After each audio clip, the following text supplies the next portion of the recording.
boys, how are you? So today we are starting a new chapter, industries. As you all are well known, the meaning of industries. Industry means udyog.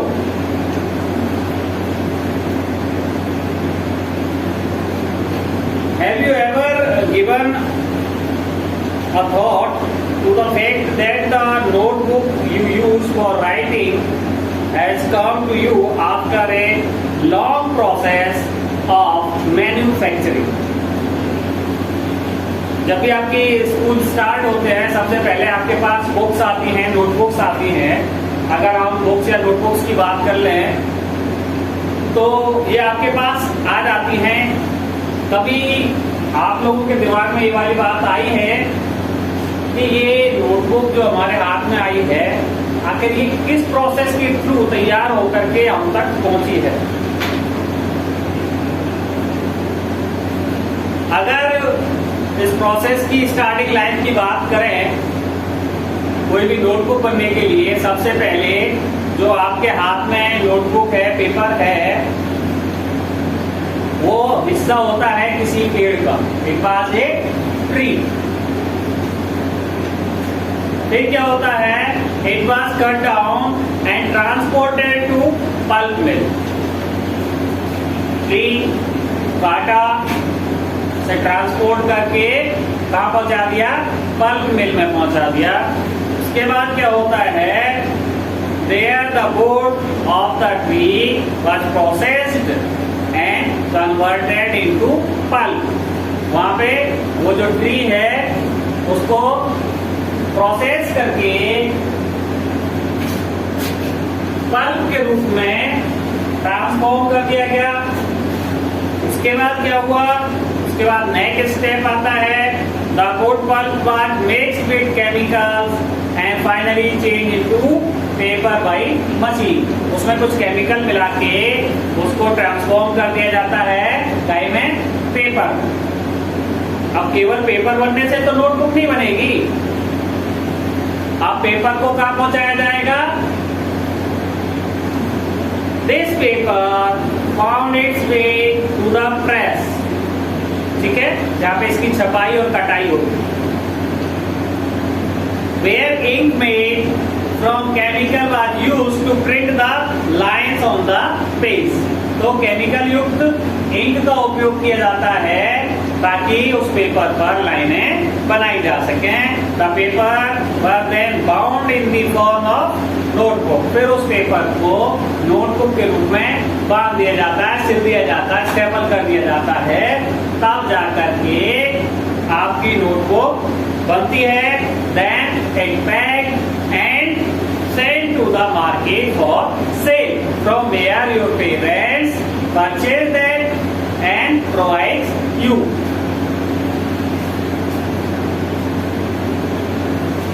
तो ये तो रहा process एक tree से notebook बनने का। तो ये जो प्रोसेस है इसमें रॉ मटेरियल भी आया। रॉ मटेरियल को प्रोडक्शन हाउस में आकर के उसको कन्वर्ट किया गया पेपर के रूप में। उसके बाद इसको प्रेस भेजा गया जहां इसको प्रिंट किया गया, पैक किया गया, बाउंड किया गया और मार्केट में सेंड कर दिया गया और वहां से ये सेल आउट होके आप तक पहुंची। तो ये जो सारा कार्यक्रम है, this all process has been done by particular industry. Understand? So the paper industry, the publishing industry, and then it sent to the market. So the secondary activities or manufacturing change raw material into product of more value to people. ये जो secondary activities है या जिसको manufacturing कहते हैं, ये क्या करती है? जो रॉ मटेरियल होता है उसको कन्वर्ट कर देते हैं, चेंज कर देते हैं, ट्रांसफॉर्म कर देते हैं काय के रूप में?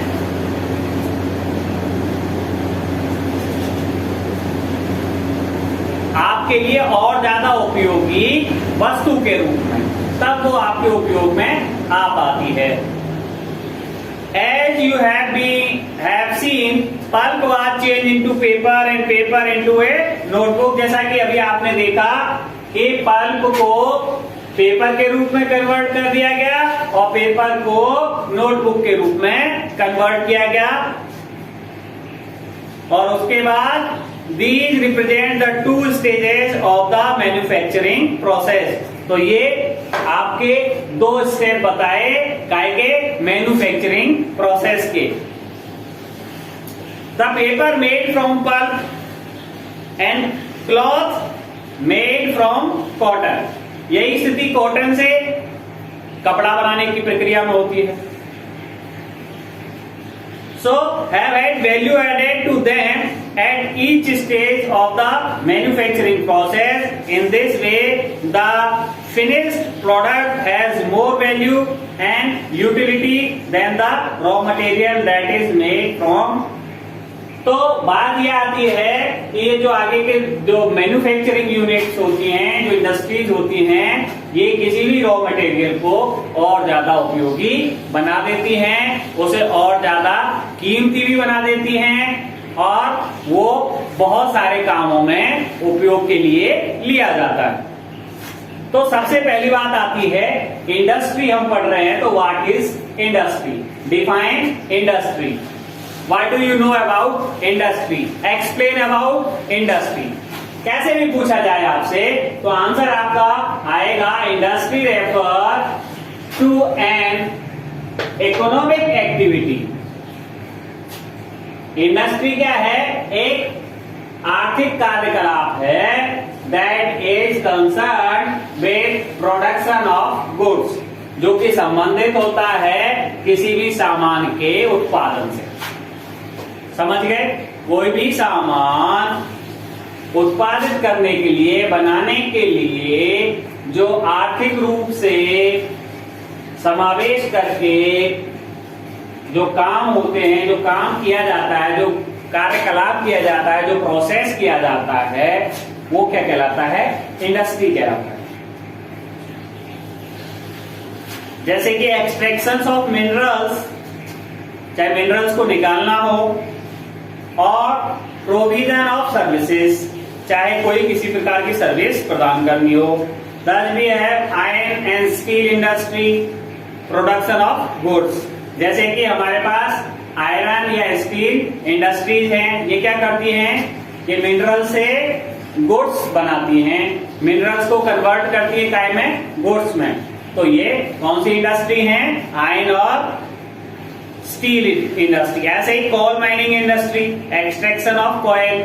जो कॉयल माइनिंग इंडस्ट्री है वो क्या करती है? कोयला उत्पादन करती है, कोयला निकासी का काम करती है। इसी तरह से सर्विस बेस्ड इंडस्ट्री देखें तो टूरिज्म इंडस्ट्री, ये क्या करती है? सर्विस प्रोडक्ट प्रोवाइड करती है। आपको अच्छा कमरा मिलेगा, आपको कमरे में रूम सर्विस मिलेगी, ठीक है नहीं? वहां पे आपको कुक्ड फूड मिलेगा, वेल मैनर्ड लोग मिलेंगे, ठीक है? आपको अगर घूमने जाना है, साइट सीइंग करने जाना है, आपको एस्कॉर्ट मिलेगा।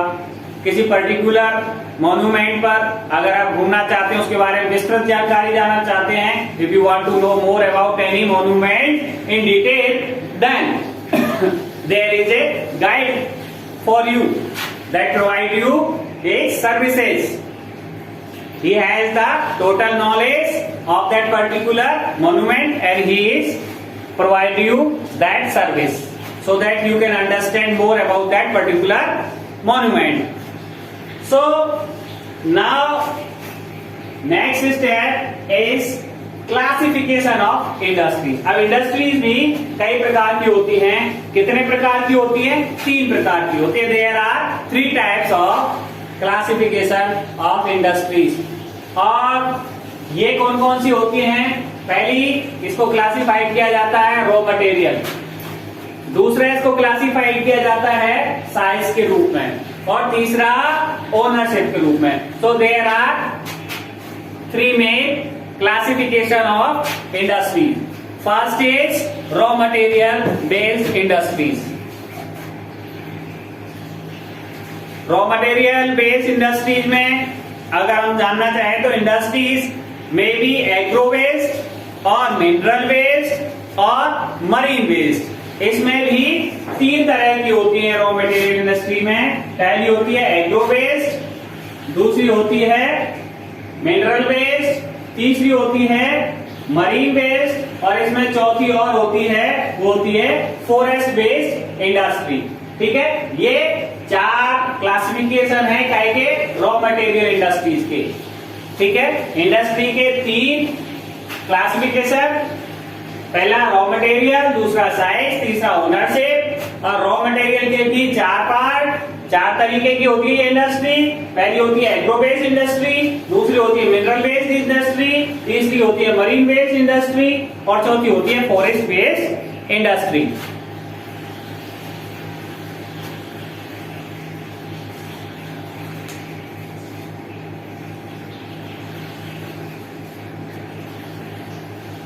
Forest based, depending on the type of raw material they use.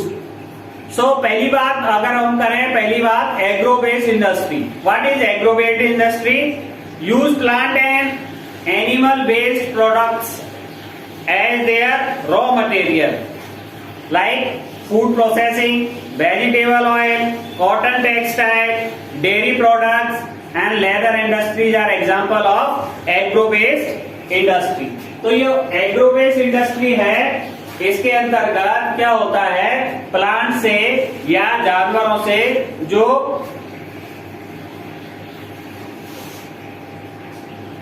Products अपन यूज, रॉ प्रोडक्ट्स या रॉ मटेरियल अपन प्राप्त करते हैं, that are called agro based industry. इसमें एक फूड प्रोसेसिंग इंडस्ट्री भी आती है, वेजिटेबल ऑयल जहां निकाला जाता है, जो मिल्स लगी होती हैं, वो भी किसमें आती है, एग्रो बेस्ड में। कॉटन टेक्सटाइल का जो इंडस्ट्री है, that is also come under the agro based industry. Dairy products, जितने भी आप मावा, पनीर, घी, जो भी आप देखते हैं, जो मिलते हैं, तो सारे डेयरी प्रोडक्ट्स किस में आते हैं, ये भी एग्रो बेस्ड इंडस्ट्री में आते हैं। और लास्ट इसमें आती है leather industry.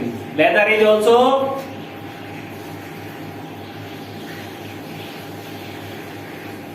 A part of agro based industry. Next is mineral based industries. अब इनमें कौन कौन सी आती हैं? So in mineral based industries are primary industries that use mineral ore as their raw material. ये वो इंडस्ट्रीज हैं जो अयस्क निकलते हैं, ओर निकलते हैं, उनको प्रोडक्शन करती हैं, उनका यूज करती हैं रॉ मटेरियल के रूप में। The product of the industries feed other industries, और ये उस रॉ मटेरियल को प्रोसेस करके अदर यानी कि दूसरी इंडस्ट्रीज को भेज देती हैं। The product of the industries feed other industries. Iron made from iron ore is the product of mineral based industry. जैसे कि जो आयरन प्राप्त होता है आयरन ओर से, तो आयरन ओर से जो आयरन निकालने का काम है, ये मिनरल बेस्ड इंडस्ट्री का काम है। This is use as raw material of manufacturer of number of other product. अब जब उससे जो आयरन निकलता है वो दूसरी इंडस्ट्रीज को भेजा जाता है, जिससे बहुत सारे, चाहे वो टीन बनाना हो, टेन बनाना हो, बर्तन बनाना हो, कोई औजार बनाना हो, हथियार बनाना हो, अलग अलग सरिया बनाने हो, सो उन इंडस्ट्रीज को भेजा जाता है।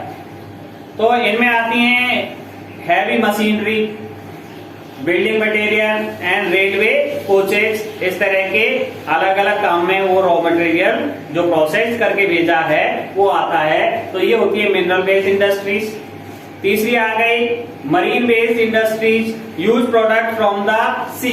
मरीन से आपको समझ में आ गया होगा कि जो समुद्री प्रोडक्ट होते हैं या महासागरीय प्रोडक्ट होते हैं, ओशियनिक प्रोडक्ट होते हैं, उनका जो रॉ मटेरियल के रूप में निकासी का काम है और प्रोसेसिंग का काम है वो मरीन बेस्ड इंडस्ट्रीज के द्वारा किया जाता है। इंडस्ट्रीज प्रोसेसिंग सी फूड और manufacturing fish oil are some examples of marine based industries. ठीक है, चाहे मछली का तेल निकालना हो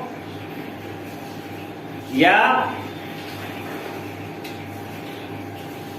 सी फूड को प्रोसेस करना हो, ये काम होता है मरीन बेस्ड इंडस्ट्रीज का। Next is forest based industries utilize forest product as raw material that industries associated with forest are pulp and paper, pharmaceuticals, furniture and buildings. Next is the next classification is size wise.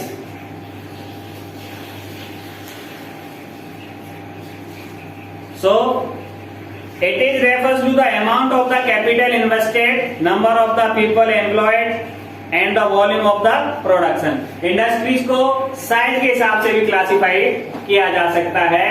कुछ छोटी होती हैं, कुछ बड़ी होती है। तो इनको एक तो जो लागत है उसके आधार पर, वहां पे लेबर जितना काम करती है उसके आधार पर, और जितना प्रोडक्शन होता है उसके आधार पर बांटा जा सकता है। तो साइज के हिसाब से दो तरह की इंडस्ट्रीज होती हैं, small scale and large scale industries. Cotton और household industries are a type of small scale industry, चाहे कॉटेज हो या हाउस होल्ड। ठीक है, गृह उद्योग, लघु उद्योग, ये जो इंडस्ट्रीज होती हैं ये स्मॉल स्केल इंडस्ट्रीज के अंतर्गत आती हैं। Where the products are manufactured by hand, और यहाँ पे क्या होता है, मशीनों का कम उपयोग होता है, हाथों का ज्यादा उपयोग होता है प्रोडक्ट बनाने के लिए। By the artisans like basket weaving, pottery, other handicrafts are example of the cottage industry. Small scale industries use lesser amount of capital, इनमें कम कैपिटल का, कम अमाउंट की कैपिटल का उपयोग होता है, एंड टेक्नोलॉजी का भी इसमें कम उपयोग होता है मुकाबला अगर करें जो लार्ज स्केल इंडस्ट्रीज हैं उसके। Small scale is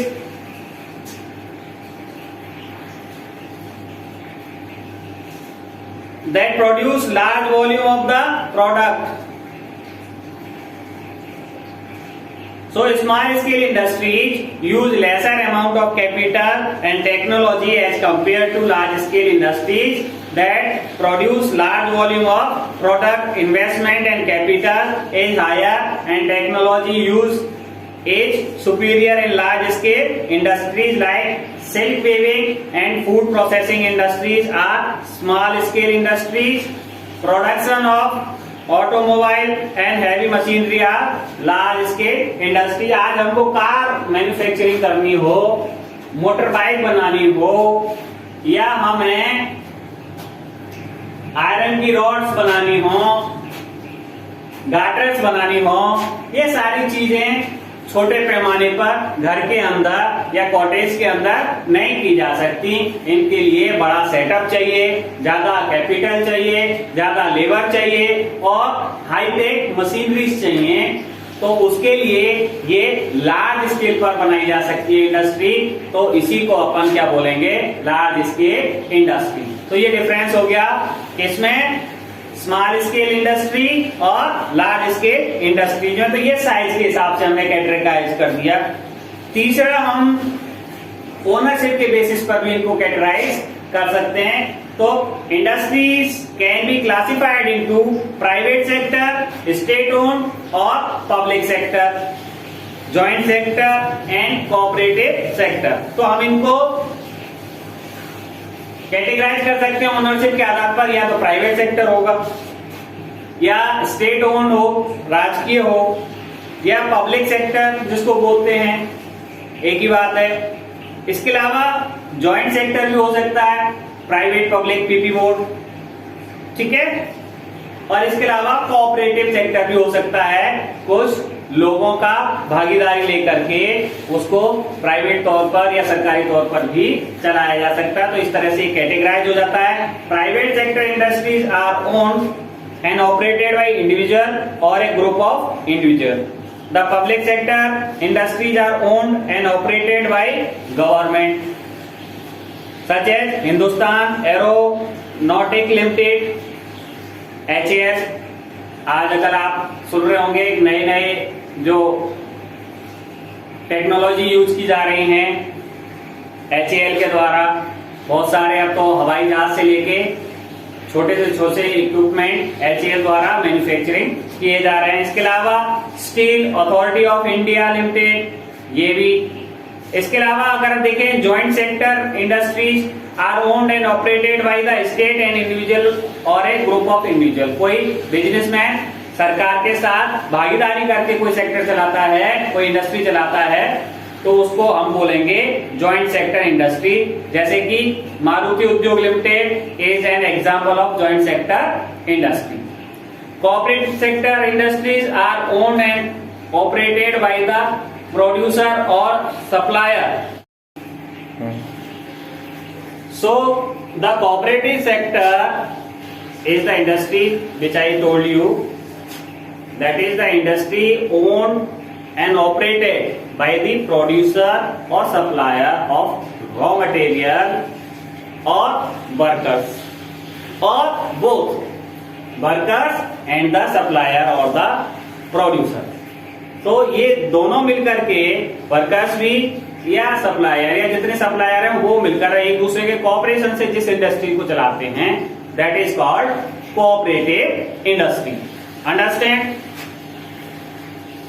like Anand milk union limited and Sudha dairy are a success stories of cooperative venture. So this is all about the classification of the industries. In next session we will discuss about the factor affecting location of industries and so on. So till then, good day, goodbye.